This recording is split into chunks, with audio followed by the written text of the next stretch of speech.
Et salut à toutes et à tous, ici Max The Strat et on se retrouve pour le troisième match de cette Hades Draft League, troisième édition. J'espère que vous allez bien.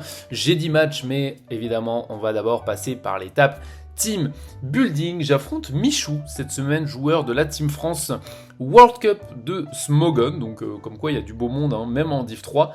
Avec une draft qui se compose de Gliscor, Terra, Urshifu Single Strike, King Gambit, Kyurem, Suicune, Terra, Among Us, Sandslash, Skulldirge, Gotitel, Blissé et enfin Carbink. Une draft avec tous les pokés, donc 11, pour le coup c'est assez rare. Mais une draft qui est assez flippante, même si elle a des grosses faiblesses. Mais avant de parler de cette équipe, on va parler de notre propre draft, parce que j'ai encore fait des échanges. C'est bien la dernière fois, j'en ai plus du tout. J'ai changé Boulder, qui, bon, certes, avait beaucoup de vitesse, mais malheureusement, je le trouvais pas ouf en termes de match-up. Et sur la game que j'ai perdue la dernière fois, contre Lizardu notamment, je trouvais que je manquais vraiment de break. Et donc j'ai décidé de rajouter un Pokémon qui comblerait davantage ces aspects de ma draft, notamment le speed control, où j'étais très léger, la pression au build, comme je viens de le dire, et enfin, ça j'ai réussi à l'avoir, on va dire, en bonus, c'est la pression sur le spin et sur le defog. C'est pour ça que j'ai choisi notre ami Anileb, qui n'aura certes pas le Terra, mais qui reste très utile, parce que comme je viens de le dire, avec Défiante, il punit le defog. On ne peut pas spin évidemment sur un type spectre, donc quand on a Tinglu et Ogarpon, c'est quand même très cool. Et en plus de ça, 90 de speed, ça comble une partie du trou dans le speed tier de ma draft. Et en plus de ça, alors là, en termes de pression au build, Anileb, c'est absolument terrifiant. Donc j'aime beaucoup, et il peut avoir le rôle défensif qu'avait Hitmontop dans ma draft, parce que du coup c'est le deuxième Pokémon qui vire, contre Articuno. Bon, Articuno, cherchez pas, c'est globalement contre des match-ups très spécifiques que je l'ai pris, et c'était la meilleure option en lot tiers, même si j'ai déjà Zapdos. Écoutez, peut-être que j'en aurai l'utilité un jour, on verra bien. En attendant, j'ai estimé que Comfy et Sizor, ça fait 2 games que je les sors, ça fait 2 games que leurs prios sont très intéressantes, donc ça m'aide un peu à me rassurer par rapport à mon speed tier. Oui, j'ai pas de poké au-delà de 120, mais j'ai tellement de priorités dans ma draft que je trouve que ça compense plutôt bien, en tout cas sur les 2 premières semaines, ça a bien compensé, on verra par la suite, mais voilà, de toute façon ce changement est... c'est plus possible de changer, donc il est irréversible, voilà, c'est le mot que je cherchais. En attendant, on va basculer directement sur mon team build et surtout sur l'analyse de la draft adverse. On va s'attarder un peu plus longtemps sur l'analyse de la draft que nous sort Michou, qui est une sorte de semi-stall. Alors pourquoi je dis semi-stall alors qu'il y a Urshifu, Gambit et Kyurem? C'est quand même un trio offensif très très menaçant. C'est juste que ces trois-là ont les mêmes faiblesses. Donc 3 faiblesses fight, 2 faiblesses fée, et encore Gambit est à peine neutre au type fée. Et après je parle pas de toutes les neutralités qu'ils ont en commun. Donc forcément, on a tendance à se dire que ramener les 3 sur un même match, c'est pas forcément très prudent. En termes de couverture défensive, c'est un peu une catastrophe. Sachant qu'en plus, il y a les rocs, pour le coup, il a pas tant de choses que ça qui speed ou qui défog. Donc c'est très dangereux. C'est pour ça que je pense que les teams les plus optis du côté de Michou, ça va plus être 2 de ces 3-là, plus 4 Pokémon défensifs.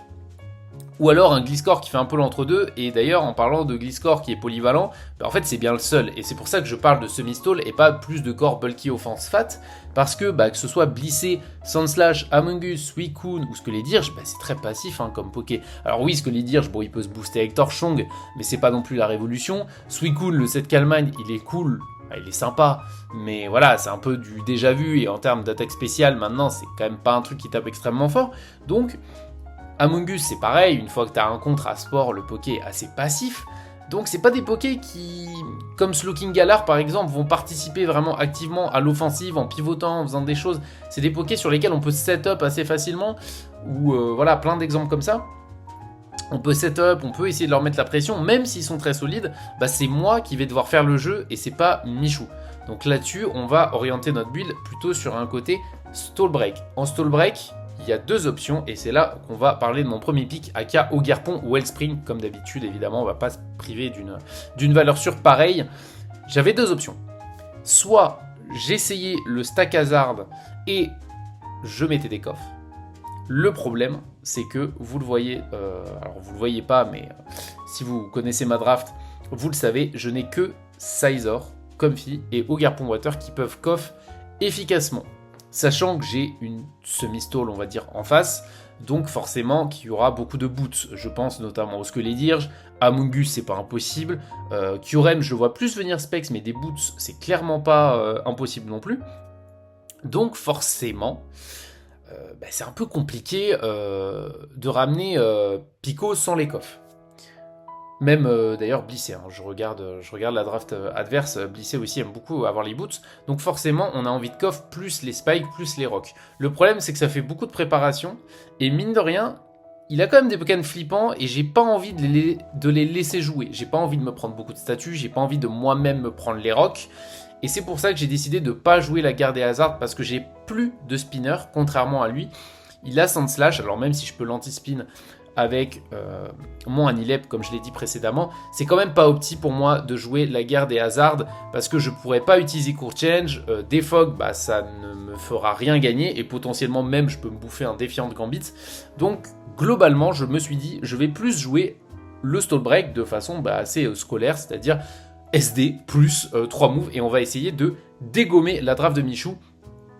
Et j'ai dit que je voulais pas jouer la guerre de hasard, et vous comprendrez au fur et à mesure du build pourquoi. Parce que j'ai vraiment pas un build qui apprécie les PDR. En plus de ça, Gliscor est une énorme menace, mais on en reparlera plus tard. Ce Ogerpon Wellspring, il a donc Cudgel plus Playrough. Pourquoi ? Parce que une fois que je fais SD, il n'y a aucun switch déjà à Cudgel. Le seul switch, c'est potentiellement déjà un Terra Dragon. Ça fait 2 semaines que je joue, 2 fois qu'on me ramène un Terra Dragon, je ne suis pas dupe, je sais pertinemment que Gliscor ou Suicune, il y en aura au moins un des deux, s'ils viennent, qui auront un Terra Dragon. Donc forcément, on va jouer SD, plus la petite câlinerie, en plus ça couvre le Kyurem, donc c'est parfait, on n'est pas dupe. Et en dernier mot, forcément, on va couvrir avec un Z-Headbutt pour le Amoonguss. C'est pour ça que je joue la nature rigide, c'est pour avoir plus de dégâts, et j'ai un bon rôle quand même de one-shot le Amoonguss à plus 2, j'ai quand même 43% de chance, c'est pas négligeable, c'est pas en ma faveur, mais si j'ai besoin de le jouer, au moins je peux le jouer. Sachant qu'une fois que je Terra Water, j'ai le boost en Spedev, j'ai perdu la faiblesse poison, donc le Sludge Bomb me mettra vraiment pas beaucoup. En termes de speed, je vais à 310. Alors 310, c'est pour dépasser un Kyurem qui aurait la spread évidente de Kyurem, c'est-à-dire juste de quoi dépasser un full speed Anilep, et tant qu'on y est, on va parler de speed. J'essaie à chaque fois d'introduire, on va dire, un passage un peu plus théorique dans les vidéos. On y est, je sais que le début de la vidéo est long. Désolé, si vous êtes un peu plus expérimenté et que vous vous sentez à l'aise avec ça, n'hésitez pas à skip peut-être ce passage-là. J'ai parlé la dernière fois de la façon dont je faisais les calques et que j'enregistrais les sets les plus probables de mes adversaires à l'avance dans le calque. Une fois n'est pas coutume, je l'ai fait avec Michou. Mais comment je choisis la speed que je vais mettre sur le set? Typiquement, là, il y a 3 Pokémon où il y a eu un peu des petits débats parce qu'il y a des petites batailles de speed un peu dans ce match-up. La première, déjà, c'est Urshifu. Je pense que Urshifu va venir Scarf. Voilà, j'en suis quasiment persuadé parce qu'en plus, ça lui permet de jouer Adamant et d'exploiter parfaitement le trou de ma team tout en dépassant absolument tout le monde. Donc, pour moi, il sera Scarf et je n'ai pas besoin de le dépasser avec Ogerpon. C'est pour ça que je joue la nature rigide. Kyurem, forcément, j'ai fait son set à l'avance. C'est vraiment, ça se joue à quelques EV, donc je suis 100% sûr qu'il viendra pas full speed. Ça lui apporte rien sur le set DD non plus. S'il est DD, de toute façon, il viendra soit rigide, soit avec très peu de speed. Donc, cet Ogerpon, retenez bien la nature 310, la base stat 310 de speed. Il y a plusieurs de mes pokés qui l'auront. Si vous voyez 310, vous savez pourquoi, c'est pour dépasser Kyurem et tout ce qui est plus lent que Kyurem. Donc ça, c'est la première chose. La deuxième, c'est Skelediurge contre Scizor, parce que Skelediurge, il a envie de dépasser Scizor, forcément. Mais quel spread je mets dans le calque? Pas le full speed. Pourquoi? Parce que si je calque tout sur un full speed, forcément, s'il se ramène beaucoup plus bulky que ça, ce qui est une possibilité, ça va m'embêter. Parce que mes calques, ils auront tous été faussés. Donc je prends toujours la spread qui est la plus gênante pour moi possible au build. Pareil pour Urshifu. Tant qu'à faire, pourquoi je prends le Scarf? Je pars du principe qu'il sera Scarf alors que peut-être pas. Parce que s'il est Scarf, il sera Adamant.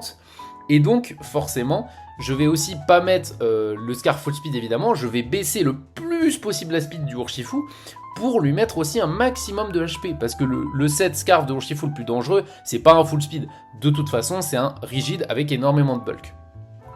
Donc ça, forcément sur ce Skelediurge, je vais pas anticiper le fait qu'il va mettre assez de speed pour dépasser Scizor jovial full vitesse. Pourquoi? Déjà parce que Skelediurge, la seule chose qu'il a à faire, c'est tanker 2 knock-off Choice Band. C'est la seule chose qu'il a à faire pour perma-wall Scizor pendant tout le match. Parce que une fois que je fais coff, les dégâts vont être réduits, et si je le laisse la coff, c'est bon, je lui ferai plus jamais de dégâts. Donc typiquement, le seul set qui craint et qui doit dépasser, c'est potentiellement Adamant, full attack, Choice Band. Voilà, c'est vraiment le seul set qu'il peut craindre. Donc je vais forcément lui mettre de la speed pour dépasser uniquement ce set-là, et ça me permet de lui mettre plus de V défensif sur le calculateur, et donc d'avoir des calques qui seront plus précis et qui ont moins de chances de s'avérer faux. On prend toujours la pire situation. Même chose pour le Gliscor. Certes, il pourrait être quasiment full speed pour dépasser le Anilep le plus rapide de la Terre et lui faire taunt, toxique, tout ça, parce qu'en général c'est le meilleur moyen d'empêcher Anilep avec Gliscor, c'est ça. Il sait aussi pertinemment que je ne jouerai jamais Anilep full speed, et je dois partir du principe que je vais pas jouer au con et essayer d'aller peut-être lui faire un bait et en fait dépasser le Gliscor, parce que si jamais il assure son coup et qu'il joue vraiment quasiment full speed, ça veut dire que j'ai perdu des EV, et ça, c'est pas possible. Alors que si je pars du principe qu'il me dépassera à tous les coups, je peux orienter mon set pour contourner ce problème-là, et en plus, c'est lui qui perd des EV, en fait, dans l'histoire, c'est pas moi. Donc c'est comme ça, et en même temps, ça me permet aussi de rajouter, comme je viens de le dire, des EV défensifs sur le Gliscor, ce qui est une option bien plus chiante pour moi qu'un Gliscor simplement full speed, parce que c'est sûr, si on prend le scénario le plus évident, ou enfin du moins pas le plus évident, mais le plus confortable, on risque d'avoir des mauvaises surprises in-game. Fin de la parenthèse, voilà, prenez toujours, si vous voulez appliquer ma méthode, prenez toujours les sets qui sont les plus relous pour vous. Ce Ogerpon, donc rien de plus à dire honnêtement dessus, voilà, vous connaissez la speed, full attaque Adamant, vous savez pourquoi, et les 40 en HP parce qu'on n'a pas trop besoin d'optimiser sur ce Ogerpon, le but c'est de toucher le maximum tout en prenant le moins de dégâts possible. On enchaîne avec un autre Pokémon offensif très très menaçant. D'habitude, je vais un peu plus sur l'aspect défensif, mais là on va maintenir la pression avec Zapdos Choice Specs. Alors oui, j'ai des sacrées couilles de sortir ce set après ce qui s'est passé en week 2 contre Lizardu, mais écoutez, on y va avec ce Hurricane Zapdos Specs, parce que juste regardez-moi en face, Gliscor ça se fait oblitérer, Kyurem se fait oblitérer, Urshifu on n'en parle pas, Suicune se fait démolir, Amogus est mis sous pression comme pas possible, Skelediurge, Gothitelle, Sandslash, tout le monde sauf Blissey et Carbink, grosso modo. Pour le reste, j'ai Tonnerre, donc tout ce qui est Gambit c'est pareil, on oublie, Et donc forcément, on va assurer le reste avec un petit demi-tour parce qu'il a quand même 2 Pokémon de type Sol dans sa draft, donc c'est idiot de se lock pour rien, alors on peut juste demi-tour, même s'il y a vraiment très peu de chance. Le seul moyen que je tape demi-tour dans cette game, c'est qu'il est blissé. Genre qu'on soit clair, sinon c'est Hurricane, Hurricane, Hurricane, Hurricane, mais il y a quand même un scénario où j'ai pas envie de taper Hurricane, c'est un scénario où, par exemple, il y a le Golé, que sa team est déjà bien weaken par exemple, ou qu'il y a Skelediurge, enfin, j'ai pas envie de miss Hurricane. Quand je dois assurer un kill, je sais qu'il va sacrifier, j'ai pas envie de taper Hurricane. Je taperai Aircutter. Alors pourquoi pas Heatwave? Parce qu'il y a quand même une sacrée diff de puissance. C'est tout simplement pour Skelediurge. Parce que vu que Skelediurge est un de ses walls PDF, potentiellement, je préfère assurer, sachant que Aircutter en plus a un auto de crit, je préfère assurer d'avoir une attaque neutre sur Skelediurge plutôt que de le voir absorber un Heatwave et de me stall de cette façon. Ou juste récupérer l'avantage parce que Skelediurge, j'ai quand même un Pokémon qui me menace énormément. Je suis très très weak au Willow, j'ai pas forcément de switch-in à son double stab, donc j'ai pas envie de le laisser venir gratuit, c'est pour ça que je joue plutôt Aircutter en espérant un crit. Au niveau de l'attaque SP, on y va à fond. Full attaque SP, la speed, c'est ce que je vous disais tout à l'heure, le fameux 310 pour dépasser Kyurem, on est obligé d'être timide, et le reste en bulk, on n'oublie pas toujours les PV impairs. Et le fait que ce Zapdos n'ait pas les boots, vous commencez à comprendre aussi pourquoi j'avais pas envie de jouer cette guerre de hasard, parce que mon meilleur Poké offensif, forcément, il prend les rocks, et c'est aussi une option en lead très intéressante ce Zapdos, parce qu'il y a Gliscor. Gliscor en lead, je ne peux pas envoyer Ogerpon parce que s'il Terra directement, moi j'ai besoin d'être sous SD pour menacer Gliscor. Donc forcément, s'il Terra, il est 100% sûr de pouvoir poser les rocks ou pire contre mon Ogerpon. Donc je peux pas lead Ogerpon comme d'habitude. Je pense que le lead Zapdos, de toute façon, ça save contre Kyurem, ça save contre Urshifu, ça save contre Gliscor, donc j'ai aucune raison de pas lead. S'il lead Among Us pour contrer mon lead au Garpon, parce qu'il a vu mes précédents matchs, bah, je suis tranquille aussi. Donc je pense que ce Zapdos sera mon lead. C'est le meilleur moyen de foutre la pression directe. Et comme je vous l'ai dit, bah, c'est à moi de prendre l'avantage. Hein. C'est pas à Michou de jouer, c'est à moi de lui mettre la pression. Et de le forcer à sortir ses Pokémon défensifs pour les breaks. Et en parlant de faire sortir des Pokémon défensifs, Vinny, mon Cinderace, j'espère qu'il fera un peu plus de taf qu'au match d'avant. Et lui, il a un set, mais trop gueulerie. Vous allez voir, c'est ma petite pépite. Et pas pour rien, parce qu'il la porte, sa pépite. La Big Nuggets. Pourquoi cet item? Tout simplement parce que ça permet d'avoir 130 de base power sur Fling, aka dégommage. Et l'avantage de dégommage sur Cinderace, c'est qu'on a libéraux. Donc, une fois qu'on va taper Fling, on va passer de type ténèbres. Et autant vous dire que dégommage, 130 de puissance, stabé, ça démolit ce que les dirges, peu importe son set. L'objectif de ce Cinderace, c'est de faire quoi? C'est de venir par exemple sur un Golé, sur du pivot, sur n'importe quoi, même sur un Blissé, ça marche bien parce qu'il peut avoir peur d'Ice Kick, et de taper Pyro Ball. Je tape Pyro Ball à 100%. Et là, il y a deux options pour lui. Je pense pas qu'il va ramener Suicune sur le match-up, hein. Je préviens, je préfère faire le disclaimer, mais dans tous les cas, ça marche aussi avec Suicune, ce que je m'apprête à dire. Donc, soit il envoie Gliscor, soit il envoie Skelédir. Si Skelédir j'arrive, il va manger son Pyro Ball, et la première chose, logiquement, à laquelle il va penser, c'est U-turn. Il va U-turn, c'est tranquille, je peux faire ce que je veux, et en plus, comme je vous l'ai dit, il a envie d'abuser de Skelédir, parce que ma draft n'a pas de switch.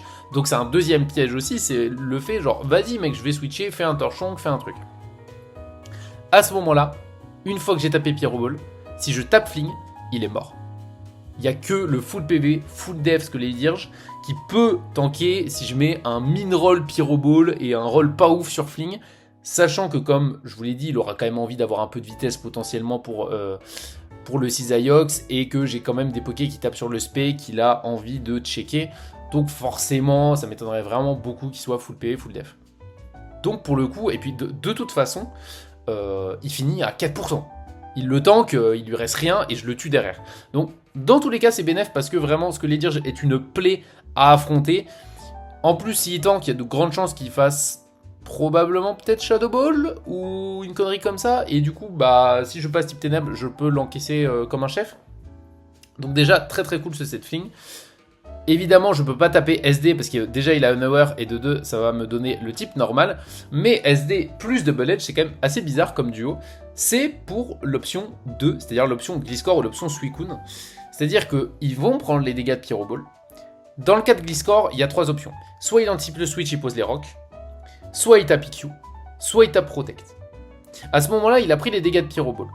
Donc son orbe, c'est peut-être déjà activé ou alors il s'active sur ce tour-là. Soit il va Protect pour gratter un tour de heal et dans ce cas, je SD.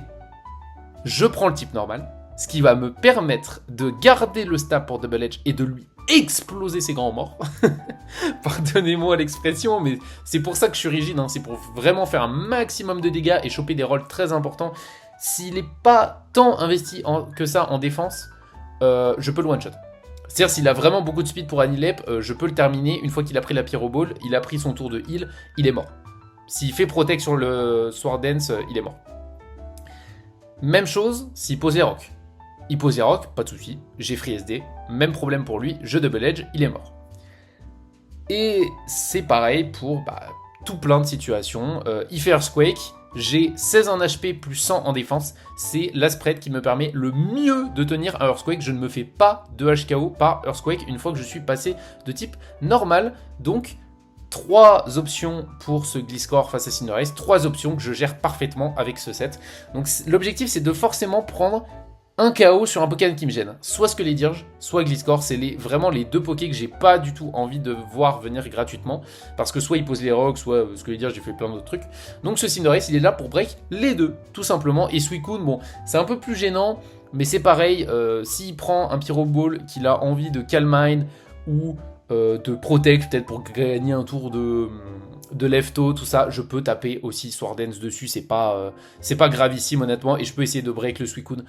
Après, si il y a Suicune, je pense que je jouerais peut-être un peu différemment le Cinderace, mais de toute façon, je le vois pas forcément venir, donc c'est pas gravissime.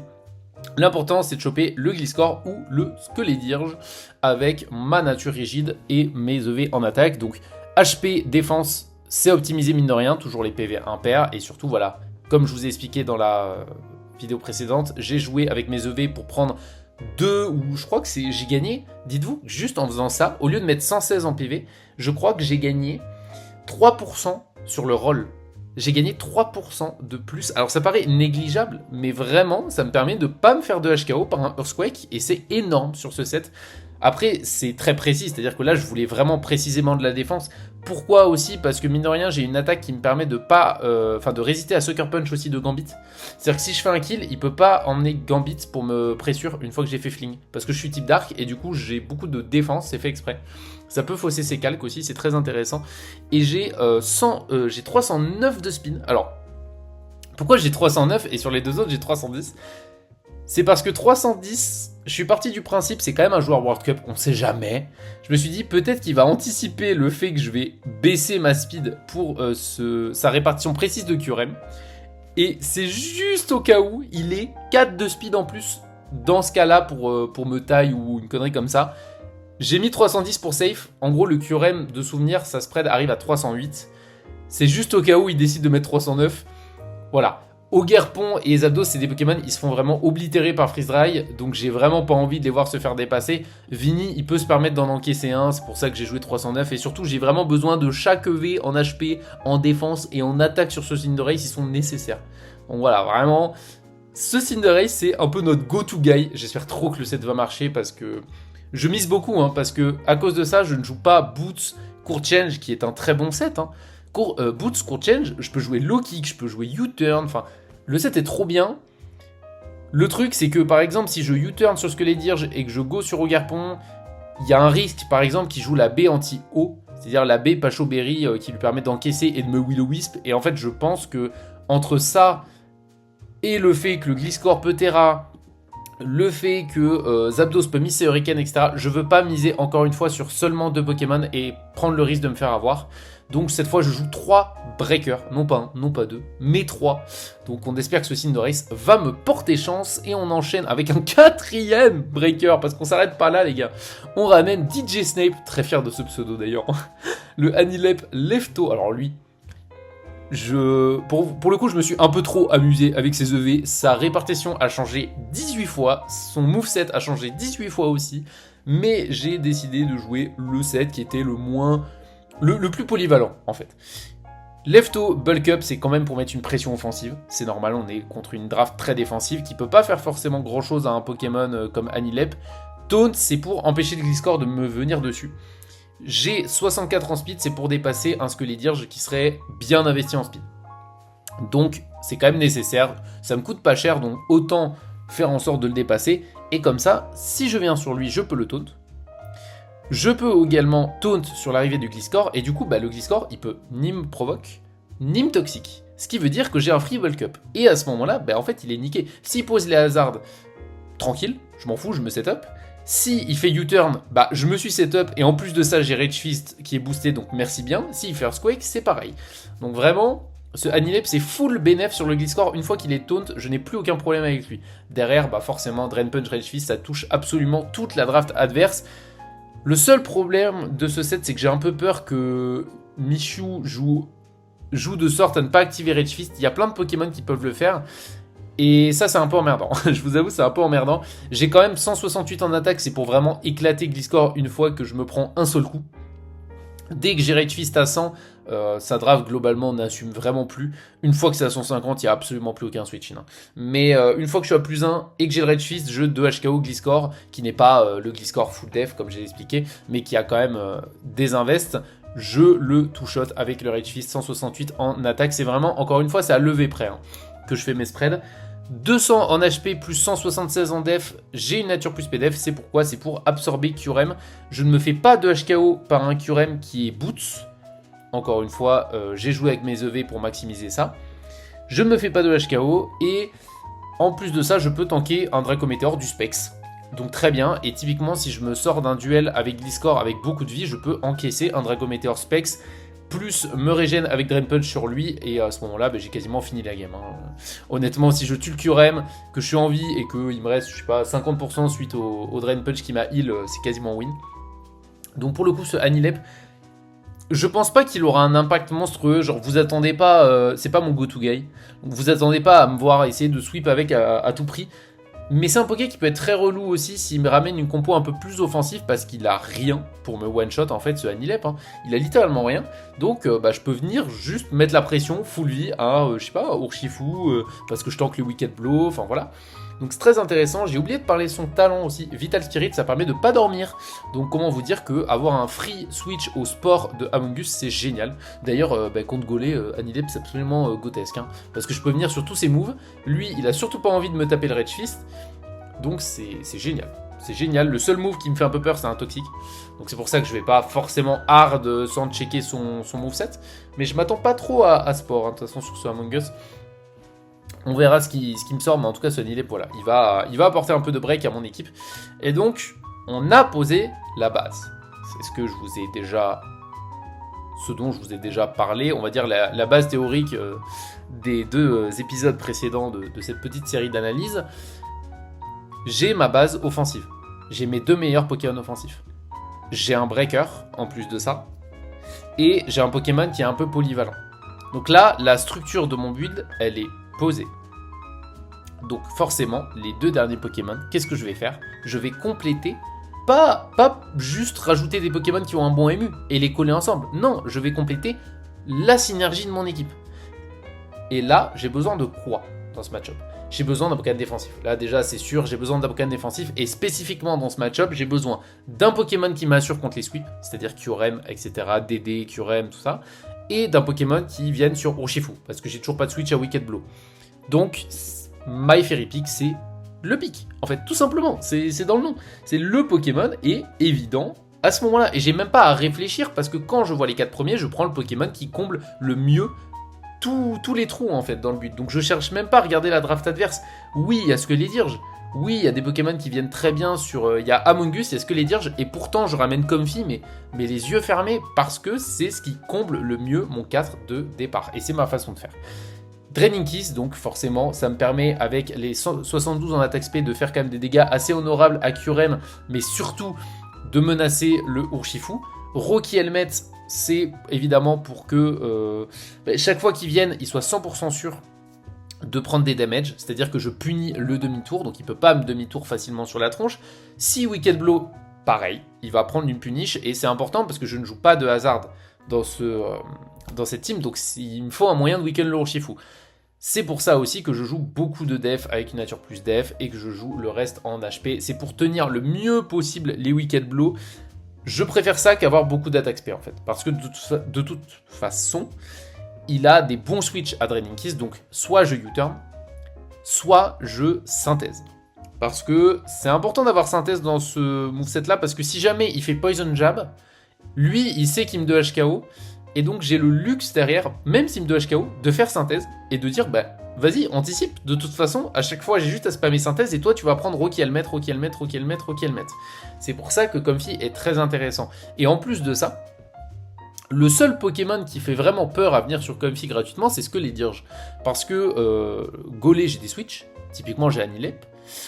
Et donc Skelediurge, si je le tue rapidement avec Vinny, en fait, ce Comfy peut vraiment devenir incontrôlable parce que juste je vais checker à l'infini sur Urshifu et j'aurai le luxe de faire synthèse à chaque fois. Parce que derrière, j'aurai juste à faire demi-tour sur le Golé, ou pire, je fais taunt.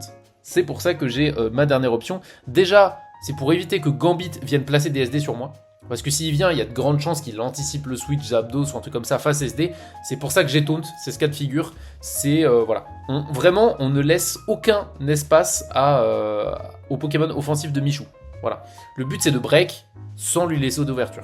Donc ce Comfy, il n'a pas besoin de speed forcément parce que je dépasse déjà tout. J'avais mis beaucoup de speed mais c'était vraiment trop préjudiciable par rapport à Urshifu. C'est pour ça que je joue ce set spécifique. Et pour finir, encore une fois, qu'est-ce qui nous manque là tout de suite? Déjà, ce serait bien d'avoir encore une meilleure assise défensive. De 1 et de 2. Les gars, vous voyez mon Breaker 1 là? Vous voyez le Pokémon qui a le meilleur match-up offensif? Il y a un problème. voilà, tout le monde prend les rocs, mon Garpon, il peut pas avoir les boots, mon Anilep, il a pas les boots, mon Comfy, il a pas les boots, et il y a, dans le match-up, en tout cas que je vois venir, il y a 100% Gliscor, et j'avoue que Blissé, je le trouve assez cool aussi potentiellement, donc j'ai pas envie, j'ai clairement pas envie de pas avoir de défog. Bon là, si vous êtes un tant soit peu observateur, vous voyez que j'ai que un Pokémon restant dans toute ma draft, vu que j'ai plus Hitmontop qui apprend défog. Évidemment, Red Ranger va revenir sur ce match. Là, on parle aussi des choses qu'on est obligé de faire. Typiquement, ce set, je le déteste. Je déteste ce set dans le MU, parce que déjà, jouer une semi-stall et ne pas avoir Sizor setup, ça fout toujours le seum. Mais bon, là, il y a quand même ce que les dirges, donc c'est quand même très très gênant, même si j'ai prévu de le break. Donc forcément, je suis obligé de jouer demi-tour à cause de ce que les dirges et de Gliscor. Bullet Punch, c'est là pour embêter le Kyurem. J'avais besoin aussi d'un switch-in Kyurem autre que Comfy et tenter d'absorber des Drago Meteor. C'est pour ça que j'ai 236 HP, 56 PDF, c'est pour ne pas me prendre trop cher. Chose que je n'aime pas dans le set, je n'ai pas les leftos, donc je peux vraiment pas venir souvent, mais... Là, j'ai vraiment un build très weak PDR, donc je prends les boots. C'est obligatoire. Si vous voulez défog efficacement, vous ne pouvez pas prendre les rocs sur votre Poké. C'est vraiment trop dur. Donc, je joue les boots, c'est trop important. Surtout qu'en plus, ma réparte fait que vraiment tout juste, je me fais pas de HKO par le Wicked Blow de Urshifu. En tout cas, il a 12% de chance de me de HKO, donc voilà. Et je me fais pas de HKO par Kyurem. Donc c'est important que je vienne pas juste pour prendre 2 Wicked Blow et mourir parce que j'aurais pris les rocs, parce que du coup je perds l'occasion de défog en fait. Donc c'est vraiment vital sur ce set d'avoir les boots. La spread, je viens de l'expliquer, c'est vraiment pour avoir les rolls, encore une fois au pixel près. Je pense que c'est les spreads que j'ai le plus tryhard depuis le début de cette HDL, donc pour ça que j'étais très content de vous faire ce build. Et donc forcément Close Combat, c'est mon assurance pour Gambit, c'est mon assurance pour Urshifu ou pour Kyurem. Ce Sizor, c'est vraiment mon assise défensive contre les 3 zigotos dont on parlait au début, Urshifu, Gambit, Kyurem. Voilà, c'est pour avoir... My Fairy Peak, c'est plus dans le revenge kill et empêcher le Scarf Wicked Blow d'être cliqué gratuitement. Sizor, c'est plus pour Gambit, c'est plus pour Kyurem, c'est histoire d'avoir une deuxième priorité et d'un Pokémon surtout qui puisse défog de façon efficace. De toute manière, si Gliscor il vient sur le défog pour reposer des hazards, ben je peux re-go Zapdos parce qu'il n'y a plus les PDR et lui remettre une énorme pression parce qu'il s'y ramène pas Blissé, Zapdos c'est quasiment 1 kill à chaque entrée. Donc voilà, c'est l'essence de ce build, vous voyez, j'ai 4 Pokémon très offensifs, et ben directement je les entoure. Mais pas de façon passive, parce que vous regardez, Comfy il a U-turn, il a Taunt pour empêcher le setup et Sizor il a également U-turn.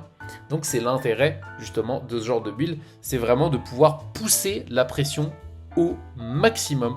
Je sais pas combien de temps de vidéo je suis là, mais vraiment je crois que c'est le build où j'ai le plus parlé, donc sans plus tarder, on va directement commenter la game face à Michou. Et nous revoilà pour la game. Michou qui a sorti Gliscor, Among Us, King Gambit, Urshifu single, on a également le Suicune et le Kyurem. Alors pour le coup, c'est pas une compo que j'attendais. Vous le voyez, on n'a pas ce que les dirges. Donc déjà, ça me fait pas trop plaisir sur ce Cinderace. Parce que bah, pour le coup, le fling paraît assez inutile. À côté de ça, il n'y a pas non plus de blessé. Donc c'est quand même une bonne nouvelle pour le Zapdos. Et bah, finalement, il a ramené le trio. Donc ça fait un peu plus peur que prévu. On va voir ce que ça va donner. On s'en tient en plan. Encore une fois, le but c'est de jouer avec de la patience. On va voir ce que ça a donné. Et déjà, dès le début... Je vois le Among Us, je vois le Gliscor. Je vais vous le dire à l'avance, le Terra de Suicune, c'est le Terra Poison, et celui de Gliscor, c'est le Terra Dragon, parce qu'on va le voir dès le tour 1. Mais vous pouvez pas le check, moi si. Donc directement, on va lead Zapdos. Il n'y a pas de raison, j'ai anticipé à peu près ces Pokémon-là. Donc forcément, mon lead doit rester le même que j'ai choisi. Il n'y a pas de raison de douter. Et je vais taper directement Hurricane. Est-ce qu'il va me faire plaisir et pour une fois réussir ? Pas du tout, et je vais me faire toxique. Donc là, c'est absolument une catastrophe. On repart comme la game 2. Ça m'énerve parce qu'à ce moment-là, il peut tech, il peut faire plein de choses. Il va probablement tenir le Hurricane. Parce que même s'il a 0 SPDF, il a quand même 62% de chance de mourir. Alors oui, c'est beaucoup, mais en même temps, c'est très peu. Et surtout, s'il a des œufs en SPDF, il va tenir. Donc là, bon, Je me doute qu'il va rester, mais j'ai surtout peur d'un tech. Heureusement, c'est pas ce qui va se passer. Je vais faire Hurricane et vous allez voir, je fais le one shot.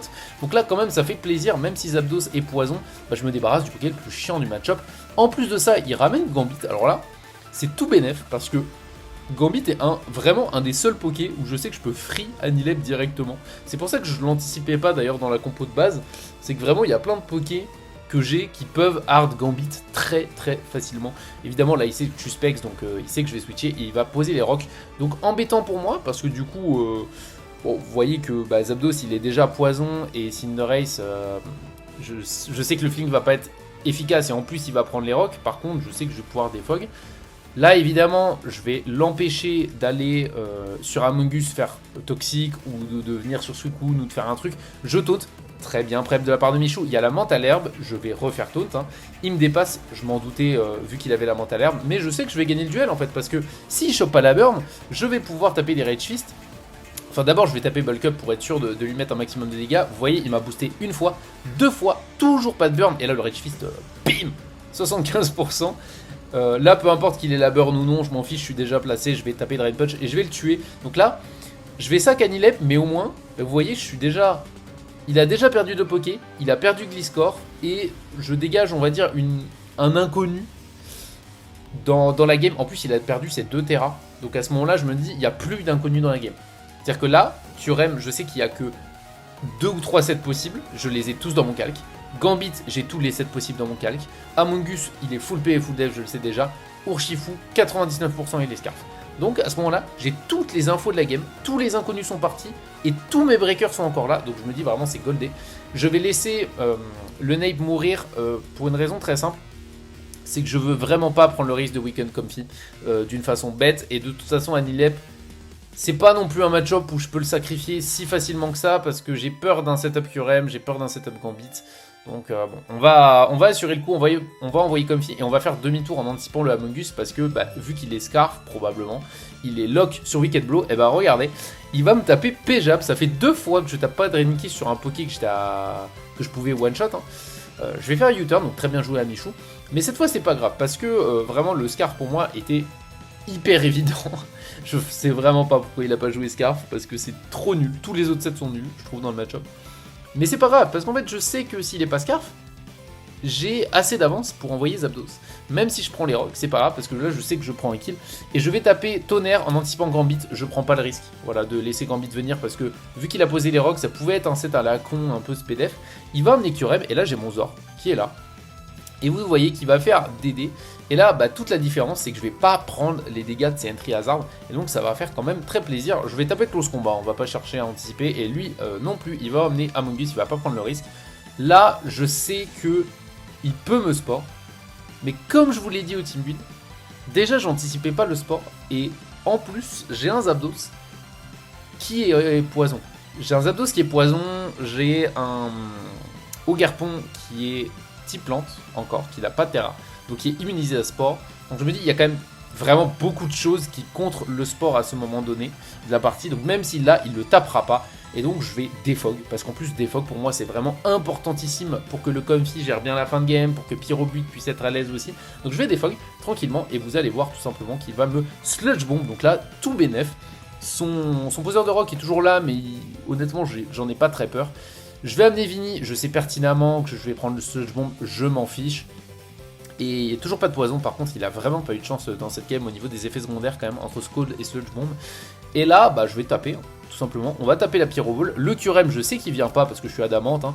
Et à ce moment là, je vais faire un play, alors je voulais surtout pas taper Pyro Ball parce que là je veux pas prendre le risque de miss. Je sais que Double Edge réussit à 100%. Mais je vais préférer reveal le fling. Pour quelle raison? Je vous ai parlé de ça dans le build. C'est que je sais que derrière, je prends le Sucker Punch tranquillement de Gambit. Et vous allez voir, ça va bien l'embêter parce qu'il va ramener Gambit. Ok, Supreme Overlord, c'est cool. Mais voilà, il est obligé de prendre la Pyro Ball et de me tuer avec tête de fer parce qu'il me tue pas autrement. Et ça me fait un free Zor. Et qui dit free Zor dit free demi-tour sur Golé. Je ramène donc le Zapdos. Et là... Alors... À ce moment-là, petit sourire en coin, si j'avais Heatwave, comme j'en ai parlé dans le team building, je gagnais la game. Parce que je tapais Heatwave, il n'y avait plus de switch, c'était fini. Là, je suis obligé de taper Air Cutter, alors même chose. Je tape Hurricane, à ce moment-là, j'ai gagné la game, mais Je dois safe. C'est terrible parce que, vas-y, je peux gagner 4-0 directement. Là, je prends un risque. Mais vas-y, non. Je peux pas prendre le risque de taper Hurricane maintenant et de pas prendre de dégâts. Parce qu'en fait, le fait que Gambit soit à 16%, ça le met en range de plein de choses. Ça le met en range de Draining Kiss, ça fait qu'il peut plus in sur un Bullet Punch Sizor 2 fois. Enfin voilà, il y a plein de choses que ça me déverrouille ce air cutter, donc c'est pour ça que je préfère. Et en plus, grosse chance de crit. Donc pour moi, c'était quand même le meilleur play de taper air cutter maintenant. Je vais quand même perdre le poison, les dégâts du poison. Je vais amener Comfy parce que si jamais il tape en anticipant Sizor, il prend le Rock Helmet, c'est fini. Là, je vais taper Draining Kiss, on joue safe. Je veux pas qu'il me prédicte une deuxième fois. Tranquillement. Et alors là, bon, on arrive dans une phase où je commence à être emmerdé parce que je passe pas gaulé en fait. Je ne peux pas ramener Zapdos sur un potentiel Sludge Bomb, sinon je perds quasiment à 100%. Donc je vais attendre, en fait, je vais essayer de jouer un peu passif là avec mon Sizor. Vous voyez, je vais taper des Bullet Punch en espérant qu'il ait rien pour me toucher. Bon, il a full play, du coup je vais me dire, vas-y, je fais U-turn, j'envoie Comfy et je le taunt. Sauf qu'il va faire synthèse à ce moment-là. Bon, là on s'embête un peu, mais juste mon objectif à ce moment-là, c'est de ramener au Garpon. Parce que je veux pas ramener Zapdos, parce que je le tue pas avec Air Cutter, donc ça me sert à rien. Je préfère ramener au Garpon. Et le Terra, maintenant je sais qu'il a pas sport, donc je suis 100% safe. Si je fais taunt, je suis 100% sûr qu'il m'embêtera pas avec autre chose. J'envoie au Garpon, je Terra, je tape SD. À ce moment-là, je sais, il peut rien me faire. Il peut rien me faire du tout. Vous allez voir, il va taper Sludge Bomb. D'ailleurs, erreur de sa part, je sais pas pourquoi il tape pas full play à ce moment-là, en anticipant la SD. Je sais pas du tout pourquoi.